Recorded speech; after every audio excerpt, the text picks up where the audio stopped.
बसला. का आपण त्या दिवशी लास्ट मोमेंटला ठरवलं की आपण लग्न नाही करायचं. लग्न झाल्याचं फक्त नाटक करायचं.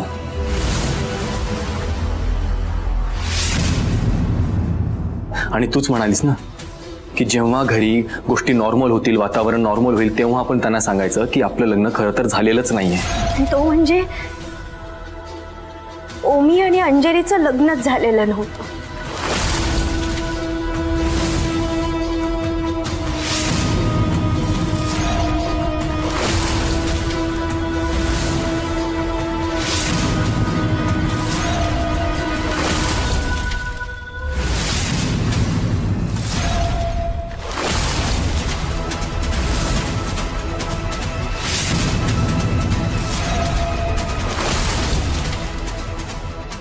आणि ही गोष्ट अंजलीने देखील कबूल केली.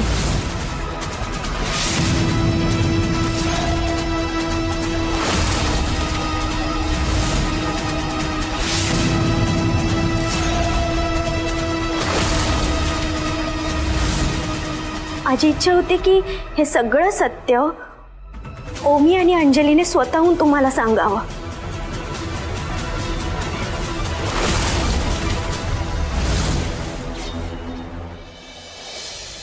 पण घडलं उलटच. मला खोटं पाडण्यासाठी भैरवी मॅडम आणि अंजलीने नवीन डावपेच सुरू केली. काही झालं तरी ती तू खोटी आहेस हे सिद्ध करू शकणार नाही. आणि आपण काय तिला सारखे त्रास देतच राहू.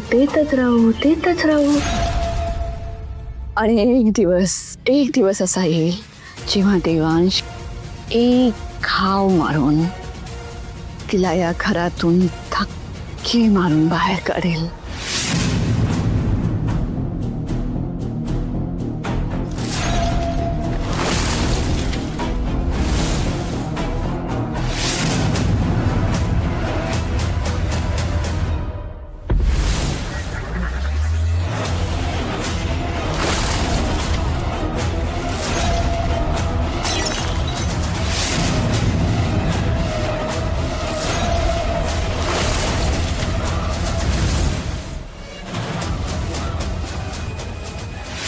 त्याच वेळेस मी सुद्धा ठरवलं की अंजलीचा खोटेपणा सगळ्यांसमोर आणायचा.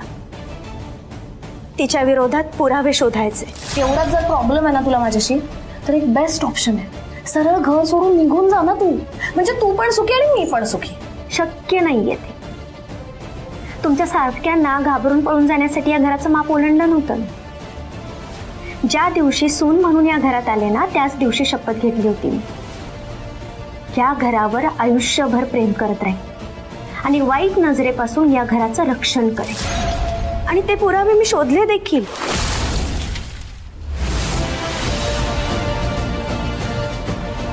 आणि हिच्या मित्राचा कबुली जबाब असलेला एक व्हिडिओ होता माझ्याकडे, पण तो व्हिडिओ अचानक डिलीट झाला. आता तो व्हिडिओ कोणी डिलीट केला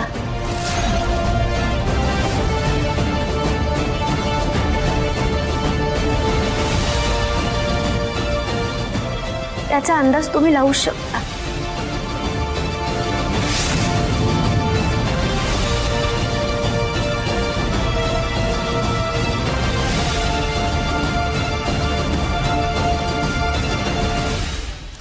व्हिडिओ डिलीट झाला. हो, तो व्हिडिओ डिलीट झाला. रिसायकल बिन मधून. हो मॅम, सगळीकडून डिलीट झाला. आता पुढचं काम. पुढचं काय आता मॅम, झालं ना सगळं. काय झालं? नुसता एक व्हिडिओ डिलीट झालाय. या अशा छोट्या छोट्या गोष्टींना तू लगेच हवेत उडतेस. हा, आपलं काम अजून संपलेलं नाहीये. आणि तुला वाटतंय तितकी मूर्ख नाही ती सई. आपल्याला प्रत्येक वेळी 2 पावलं पुढचा विचार करावा लागेल. आता असं काहीतरी करावं लागेल ना ज्याचा विचार तिने स्वप्नातही केला नसेल. आणि त्यानंतरही ही लग्नाचं खोटं सर्टिफिकेट बनवून माझ्या समोर ठेवेल याची मला कधी अपेक्षाही नव्हती.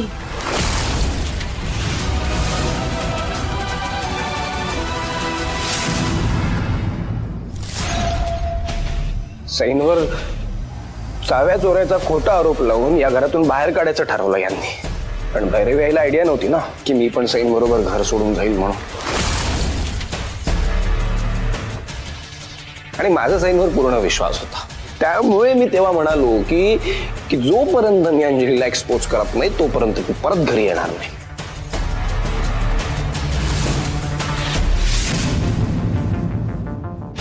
आणि आम्ही तिच्या विरोधात पुरावे पण गोळा केले. या दोघांचं लग्न तर खोटं होतच,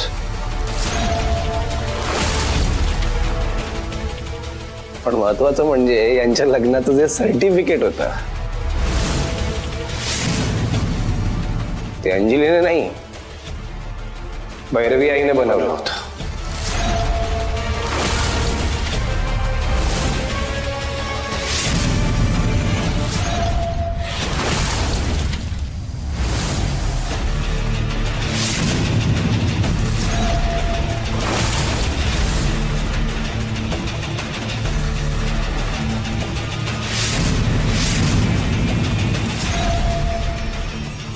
हे सगळं काय सुरू आहे?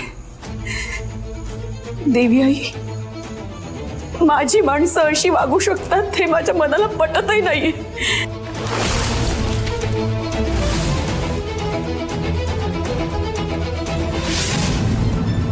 मी आधीच म्हणालो होतो मी जे काही बोलणार आहे ते ऐकून तुम्हाला पण धक्का बसणार आहे.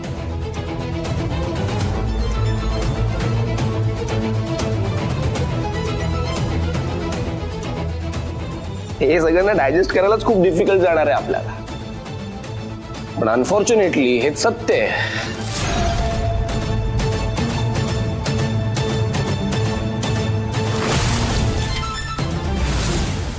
आणि आई बाबा, त्याचाही व्हिडिओ माझ्याकडे आहे, ज्यामध्ये भैरवी मॅडम रजिस्टर ऑफिसमध्ये जाऊन पिऊनला लाच देऊन खोटं मॅरेज सर्टिफिकेट बनवून घेत आहेत.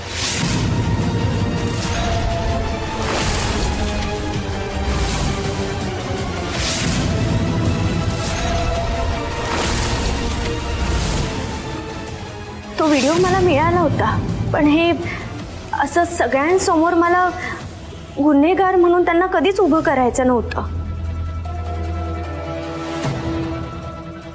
म्हणूनच तो व्हिडिओ मी तुम्हा कोणालाही न दाखवता सरळ त्यांच्याकडे गेले आणि त्यांना सक्त ताकीद दिली की आता तरी घरच्यांना सगळं काय ते खरं सांगून टाका.